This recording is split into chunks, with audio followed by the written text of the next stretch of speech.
يا صباح الفل والهنا والجمال على احلى اخوات في الدنيا، عاملين ايه؟ يا رب تكونوا باحسن صحه واتم حال. حبيت كده ان انا اصبح عليكم من ميدان ام كلثوم واخدكم كده معايا جوله في المول، ونشوف الاسعار ونشوف احنا هنجيب ايه، ونشوف الحاجات اللي في المقاطعه والحاجات اللي معانا. حبيت بس ان انا اخدكم كده معايا جوله على السريع كده في الطريق. انا هنا ميدان من ام كلثوم قدام على طول مبنى المحافظه. انا مش عارفه ان انا اصور كويس لان انا راكبه السيرفيس وكمان خديجه على ايدي. فمش عارفه ان انا اصور، بس بصراحه انا بحب اصور الشوارع لان عارفه ان في ناس كتير بره مغتربه بتحب تشوف البلد يعني. يلا بقى كده، زي ما انا خدتكم وفسحتكم معايا، ما تنسوش انتوا كمان تفرحوني وتحطوا لي لايك للفيديو وتدعموني كده وتشيروا الفيديو لاكبر عدد من اصحابكم، وتحطوا لايكات كتير وكومنتات كتير جدا زي اخر فيديو انا نزلته كده. كان ما شاء الله الكومنتات عليه كانت جميله جدا. خديجة ما شاء الله، طالما احنا رحنا هي ومحمد بيستنوا انه يروحوا السوبر ماركت عشان يركبوا العربية. اول حاجة بدأنا بقى كده. آه انا جبت اللي هو صوص الكاتشب ده. كان نفسي الاقي الكاتشب على مايونيز بس للاسف يعني ما لقيتش. ده كان ب26 جنيه. معظم الحاجات اللي انا هجيبها معاكم النهارده روز جاردن لان بصراحة شركة محترمة جدا. ده بقى عرض على على التونة، العبوة ب29، وفي كذا قطعة زي ما انتم شايفين الأسعار. يعني أنا مركزتش أنا الحاجة اللي أنا هشتريها بس. ده عسل نحل برضو أبيض إن شاء الله. هو أبيض بس التقل بتاعه غامق أوي، فأنا مش عارفة هو حلو ولا لأ يعني. كان النص كيلو ب60 جنيه. بصراحة أنا شفت إن هو غالي لأن أنا بجيب الكيلو ب60 جنيه أو ب50 كمان. ده طبعا ليبتون مش معانا في المقاطعة يعني. شاي العروسة طبعا هو اللي معانا، احمد تي معانا. فانا جبت العروسة، بس جبت اللي هو العبوة الصغيرة. ده اللي هو الربع كيلو ب48 جنيه. بس انا جبت اللي هو اصغر منه اللي هو ال100 جرام لان محدش بيشرب شاي الا انا، فما جبتش كتير. وكمان زي ما انتوا عارفين ان انا بجيب برضو احمد تي. ده عرض الزيوت، بس بصراحة هي بالنسبة لي الزيوت اللي زي دي زي زيت التموين، مش هينفع ان انا استخدمها للطبيخ اللي هو للتحمير بس. فانا ما جبتش. هو طبعا الاسعار متراوح من 36 ل39. وكان هناك برضو نوع كده من الفول هتشوفوه دلوقتي معايا. المشروبات دي كلها انا بصراحة يعني واقفة كده مرضتش ان انا اجيب اي حاجة. نسكويك عاملين على عرض اهو. بس بصراحة مرضتش ان انا اجيب بقى ولا نسكافيه ولا كوفي ميكس ولا اي حاجه. حتى اللي هو مصري كافيه لقيت فيه حد ما بيشكرش فيه. خايفه ان انا اجربه، فقولوا لي بقى لو انتوا جربتوه طعمه حلو ولا ايه. انا بيتهيألي اللي هي نسكافيه جولد عمل على عرض حلو ببساطه. دي برضو ب17 ونص بس عرضه مكرونه كويسه. ده فول للتدميس اسمه حبات النص كيلو ب11 جنيه. بس لكل شخص ياخد 2 بس. ده دريم زاد، كان ب25 بقى ب27. اللي هو الكريم كراميل. المكرونة روز جاردن الكيلو ب19 جنيه. بس انا جايبة بقى اللي هو الكيس الصغير. وده برضو صلصة. انا على قد ما اقدر وريت لكم الحاجات اللي مش في المقاطعة، عشان في بنات تقول لك حاجات مقاطعة. طب احنا ما بنقدرش يعني. هارفست حاطينها فوق اهو، تحت كلها روز جاردن او انواع تانية. آه وبأسعار زي ما انتم شايفين يعني نفس الأسعار وبتكون أقل. أنا هنا بقى وقفت على اللي هو الكاتشب الصوص ده. فأنا نسيت. شوفوا هاخده وأحطه في العربية، ببص لقيته تبع هاينز. حتى خديجة شبطت فيه وقعدت تعيط، فأنا لما خدت بالي إن كلمة هاينز موجودة فرجعت تاني مكانه. كان ب42 جنيه. كان في نوع ب35 جنيه اللي هو روز جاردن بس للأسف خلص يعني. وللأسف وفي نفس الوقت هي حاجة كويسة ان هو ما شاء الله عشان منتج مصري كل الناس خدته. مكرونة لمتنا حوا ب23 جنيه. ده اهو ب7 جنيه ونص. ده اللي انا جايباه. الكيس الكبير ب19 جنيه. ولمتنا اللي انا جايبة منها الأقلام. انا جبت مكرونة لمتنا بس قلم. وببساطة يعني في ب17 ونص وفي ب18 وفي ب19.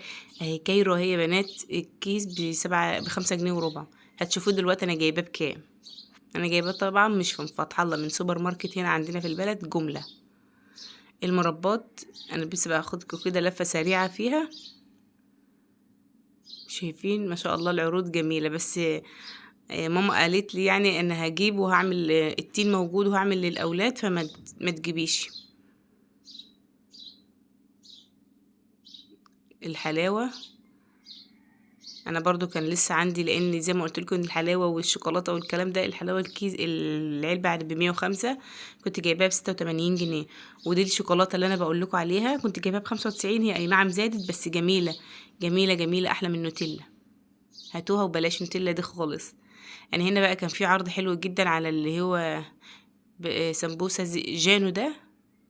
دي انا جبتها فحطيتها في العربية، فخديجة رجعتها تاني ونسيتها خالص. يعني شفتها دلوقتي. الجبنة الكريمي دي اللي انا بجيبها كيلو ب52 جنيه.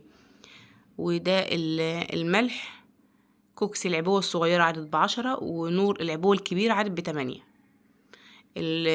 البهارات دي لان طبعا ماجي وكنور مش معانا، فسبايسي دي معانا وكل انواع التوابل فيها، بس انا للاسف يعني عندي ماجي كتير وكنور، فاكيد انا هستخدمه. ما جبتش اي توابل خالص لان انا عندي. وفي هنا برضو باب الشام العبوه ب24 جنيه وب16 جنيه. انا عندي الحاجات بقى اللي هي اللي انا بقول لكم عليها ماجي دي. عبوه باب الشام دي بستخدمها كذا مره. وعندي برضو كنور، فهستخدم الحاجات دي وان شاء الله ما عدتش هجيبها يعني، وهجرب معاكم حاجات تانية. كان في دقيق في المول ب18 جنيه وب19 جنيه. بس زي ما قلت لكم انا جبت من بره المول، ما جبتش من اللي في المول. والجبن دومتي ب15 ونص. انا جايبه اللي هو العبوه النص كيلو، ده العبوه الربع كيلو. وفي دينا مزارع دينا طبعا معانا. في انواع تانية مش معانا عشان كده ما صورتهاش. دايما مصوره الحاجات اللي معانا عشان نعرف ان في حاجات كتير متاحه قدامنا ان احنا نقدر نستخدم. ننزل بقى للقسم اللي تحت اللي هو الادوات المنزليه. الطواجن البرام، البنات اللي بتسالني عن الطواجن، انا ما كنتش جايباها من فتح الله، بس عشان شفت اسعارها حلوه فقلت اصورها لكم. الطاجن ب30 جنيه، ده اقصى يعني اكبر طاجن هناك ب30 جنيه. واكس ب22 جنيه، بس انا جبت عبوه تانية وارخص بكتير، هتشوفها الوقت معايا. يلا بينا نشوف احنا جبنا ايه. اول حاجه هبدا بها معاكم المكرونات. الكيس المكرونه ده كان ب8 جنيه وربع. فانا جبت منه الشكل الجديد ده. هو بالنسبه لنا احنا جديد، لان انا ما جبتوش بقالي حوالي 3 سنين يعني. اللي هو كيس 400 جرام. وجبت برضو الشكل اللي هو المرمريه الصغير، والشكل الهلالي ده. جبت ده بقى كان الكيس ب20 جنيه. ده الكيس الكيلو. جبت المكرونه الاقلام، احنا بنحب المكرونه الاقلام في البشاميل وفي المكرونه بلبن، يعني في حاجه حلوه. وجبت المرمريه ده، بس اللي هو الكيس ده 350 جرام، ده بيبقى 400 جرام. ده ب7 جنيه ونص، تبع شركه روز جاردن. على فكره المكرونه دي حلوه جدا، انا جربتها وعلى طول بجيبها. وهوريكم برضو دلوقتي معايا نوع انا جبته بس من سوبر ماركت عادي هنا في البلد بالجمله. بس للاسف يعني انا لسه بصراحه ما جربتوش، فقولوا لي بقى انا ما جبت منه كيسين او 3، فقولوا لي يا رب يعني يطلع حلو. ده بقى من الكيس السكر ب27 جنيه. طبعا بره بحوالي 45 جنيه، وعاملين عليه عرض بدل 45 ب42. في فتح الله عاملين، شايفين الكيس اساسا ابيض خالص ازاي. عاملين الكيلو ب27 جنيه بس لكل شخص كيلو واحد بس.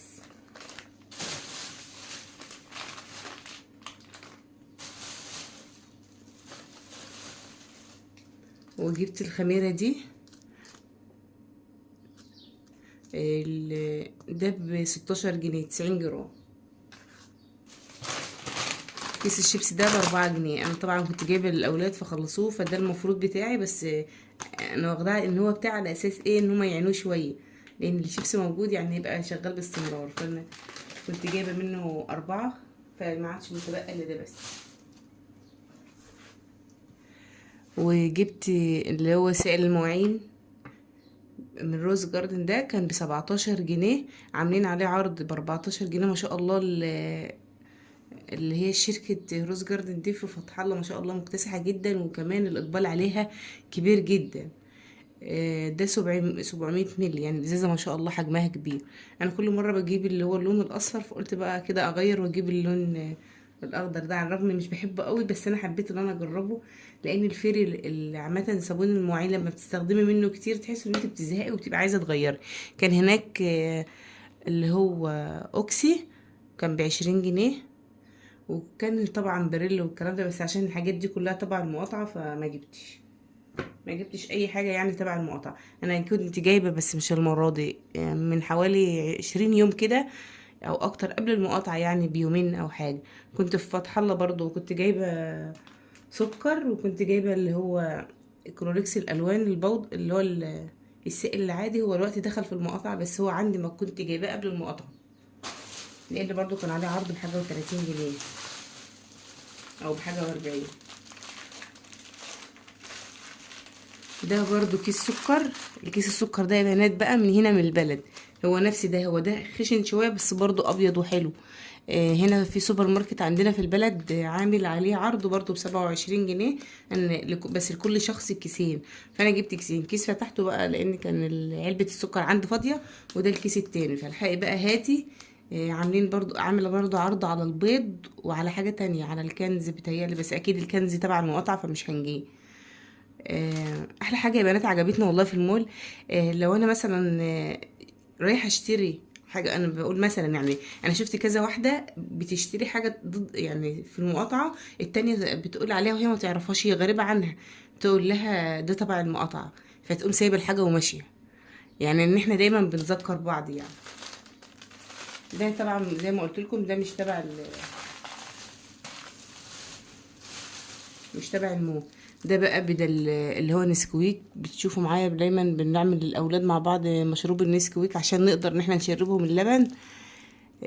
ده كان الكيلو ب160 جنيه. انا جايباه بقى من العطاره شويه دولت ب28 جنيه. هي قالت لي ان هو ده زي نسكويك بالظبط، فانا جبته بديل له.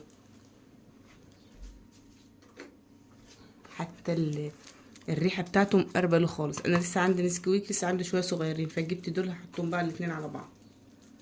طبعا ده من قبل المقاطعة، يعني ده من الشهر اللي فات.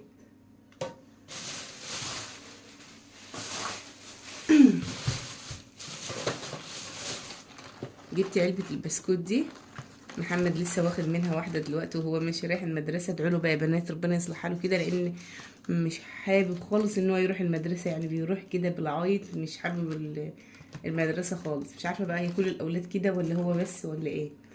المهم العلبة دي ب34 جنيه، فيها 12 واحد. جبت ملح نور، العلبة الكبيرة ب8 جنيه.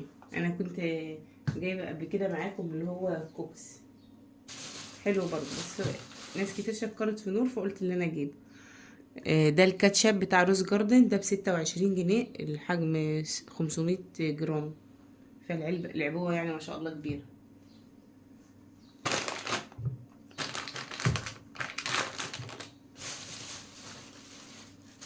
الحاجات دي بقى للأولاد، ديت علبة الزبادي الميكس، الواحدة ب7 جنيه ونص، جبت لهم 2.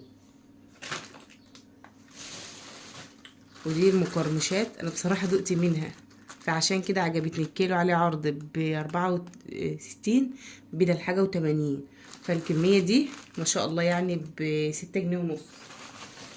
وجبت برضو الكمية دي، هو كله نفس السعر بس الكمية دي اكبر شوية ب9 جنيه. والكمية ديت ب6 جنيه وربع. وجبت الزيتون مخلل لان اللي عندي خلصان، دول ب13 جنيه، الكيلو وصل ل60 جنيه. طبعا ما بشتريش مخللات خالص الا الزيتون، او اللي هو الفلفل الهالبينو علشان البيتزا. لكن الحاجات التانية المخلل الخيار والجزر وكده، لا اما بعمل لا اما ماما دايما بتكون عامله فبتبعت لي يعني. بصوا بقى للبنات اللي بتقول لي انت ما بتجيبش في مشترياتك رز، انا ما بجيبش في مشتريات الرز لان دايما ما بجيبش الا شكاره اللي هي الكبيره ال25 كيلو، فاكيد بتقعد معايا شهور. فما بجيبش من السوبر ماركت خالص يعني الرز. وكمان برضو الجبن بجيب دايما، لا اما هنا الجبنه الموتزاريلا هي بس اتطبقت لان كانت الحاجه عليها. الكيلو كان ب140. دي الجبنه الموتزاريلا الطبيعي، حتى باين من لونها اللي هي لونها مصفر كده شويه. اللي هي النباتي بتكون لونها ابيض، وبتكون سبحان الله كده يعني مفتحه من بعضها، مفروله كده، ما بتبقاش متماسكه مع بعضها. التانية النباتي ب140 ب110. ده ب140 النص كيلو او ما يقارب، يعني نص كيلو كان ب67، يعني ب68 جنيه، يعني ب67 و90 قرش. النص كيلو ده انا بجيبه بقسمه كده في اكياس تلاجة، بخلي الكمية منه على قد مثلا البيتزا على قد المرة اللي انا هطلعها. ما بعينش طبعا الكمية دي كلها مرة واحدة، هقعد كل مرة اطلعها هتتمسك كلها مع بعض، وطبعا مش هتديني نفس النتيجة اللي انا عاوزاها. فدايما الجبنة الموتزاريلا لما نجيبها نفتحها، يعني نقسمها على حسب بقى انت بتستخدمي ربع كيلو اقل، على حسب الوجبة اللي انت بتعمليها ومحتاجة فيها جبنة موتزاريلا قد ايه. ده بقى الجبنة الكيري اللي انت شفتها معايا، انا جبت منها الشوية دولت كانوا ب14 جنيه ونص. ده اللي هي الجبنة الكيري بالقشطة، بديل الجبنة المثلثات، وطعمها بيكون حلو على فكرة. انا طلبت من البديل يعني، قلت له دوقها لي، لان قبل كده جبناها كان طعمها وحش قوي قوي، يعني للاسف جبناها في رميتها. فانا دقتها الاول على اساس برضو لو كان فيها طعم شفته زي طعم البلاستيك كده. فلما لقيت بصراحة طعمها حلو، انا جبت دي اللي هي بالقشطة، وجبت دي السادة. دي برضو يعني الكمية دي ب12 والكمية دي ب14. شايفين الفرق؟ دي غامقة شوية لان دي السادة، دي اللي بالقشطة. جبت زبدة فرن. احلى حاجة بقى في زبدة فرن ان عملوا ميني، يعني عملوا حوالي 200 جرام او 100 جرام كمان. عملوا 100 جرام و200 جرام ونص كيلو والكيلو. الكيلو طبعا بيكون دايما اوفر، فانا بجيبه لانه بيقعد معايا شهور. الكيلو ده كان ب96 جنيه.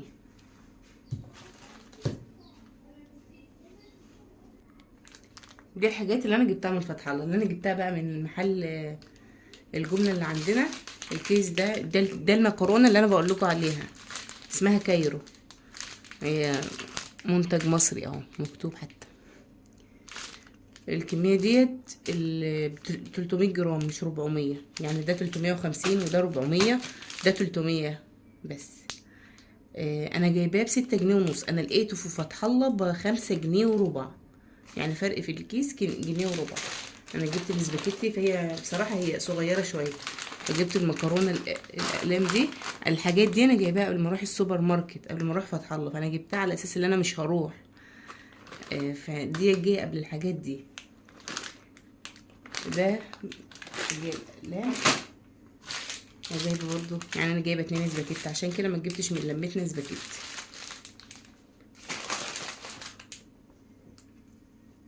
جبت جبنه دومتي. الجبنه برضو احنا دايما بجيبها اللي هي الجبنه القديمه. من وقت للتاني بنحب نجيب الجبنه اللي هي دومتي دي، او ما بكترش منها. انا عارفه ان هي مش صحيه، بس الاولاد بيحبوها شويه يعني عن القديمه، او بيحبوا التغيير فيها. فانا بجيب دايما بالزيتون، بس بالطماطم بصراحه طلع حلو. ده نص كيلو كان عليه عرض ب30 جنيه. وباكت الشاي الصغنون ده كان ب19 جنيه. اللي جبته بقى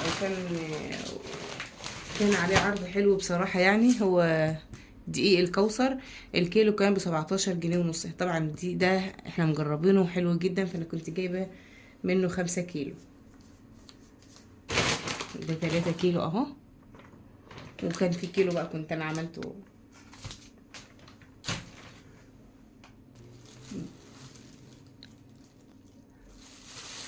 جبت ايه بقى تاني؟ جبت صوص الكراميل. ده كان ب18 جنيه، بس انا جايباه ده بقى من عمريتي، بس برضو كان من فترة مش في الفترة دي. معلش بقى على صوت الموتوسيكل وصوص الدوشة بقى، بس انا دلوقتي بسجل لكم الصبح، فاكيد يعني مفيش دوشة زي الاول. اللي انا جبتها ومبسوطة بقى جدا اللي هي الفانيليا دي، العبوة الكبيرة. دايما بجيب معاكم اللي هي الصغنونة ام 5 جنيه. دي ما شاء الله كبيرة وحلوة. الماجيك بتهيألي يعني ما اظن يعني ان هي تبع الصوصات دي انا بجيب منها معاكم على طول، يعني بستخدمها على طول. كل ما يخلص مني صوص اجيبه. يعني عندي حوالي 3 أو 4 صوصات دايما هما اللي بيحلوا الحاجة للأولاد عشان ياكلوها. فهي يعني العبوة دي بتكون ب20 جنيه، ب18، في نوع بيبقى ب13، فبتقعد معايا شهور يعني عادي. ديت انا جايباها ب22 جنيه، دي الماجيك، لان كان في كذا نوع، فانا سألت بنوتة هناك هي عارفاني، يعني أنا باخد يعني بروح المحل كتير فهي عارفاني. فعشان اول مرة اجرب فانيليا، فانا عايزة اللي هي تكون ريحتها قوية ما تبقاش خفيفة، فقالت لي خد اللي هي الماجيك دي اللي انا دايما بجيبها. شايفين الحجم؟ دي ب22 جنيه ودي ب5 جنيه.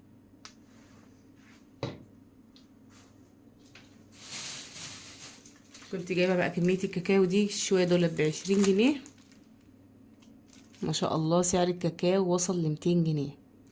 بس دايما الكاكاو اللي انا بجيبه اللي هو الاسباني ما بثقش اللي في بتاع العمريط بتاع فتح الله. بصراحه جربته كذا مره، الله اعلم دلوقتي هو حلو ولا لا. بس جربته، تحس ان هو بيبقى فيه حبيبات كده زي حبيبات الرمل، بيضايقك قوي في الاكل. لو انت بتعملي صوص شوكولاته بيبقى باين وطاغي قوي فيه بصراحه. انا جبت الشويه دولت بقى عشان نعمل كيكه شوكولاته. انا ما جبت الزيوت، جيت اجيب اللي انا كنت جايباه اللي هو عافيه. عافيه. العبوه اللي عندي خلصت، بس انا لسه يعني مفضيه في الازازه اللي انا بستخدمها قدامي على الرخامه، هي لسه مليانه. قالوا تبع المقاطعه، فانا مش عارفه هي عافيه تبع المقاطعه ولا لا. فانا بصراحه ما جبتش، قلت شويه دولت يكفوني يمشوني الشهر، هي ازازه يعني لسه مليانه. لان طبعا بجيب التموين بيكون عندي ازازتين من الزيت. فالزيت ده بستخدمه للقلي، ما بستخدموش في الاكل خالص، هو تحمير بس. انا جبت الاتنين كيس سكر ده، وكمان واحد يعني 3، لان انا عندي في التموين ليا كيسين. وعشان انا مش ممكن الكيسين يمشون الشهر لو انا ما عملتش حلويات كتير على فكره. بس المشكله مش في كده، المشكله شايفين السكر بيكون اسود، ما بحبوش في المشروبات. ممكن استخدمه في الحلويات لكن المشروبات لا. في حاجات يعني ينفع معاها السكر الاسود ما يبانش ويبقى عادي جدا، وفي حاجات لا لازم لها سكر ابيض. فانا التموين بتاعي برضو كان يعني كيسين سكر وازازتين زيت بس.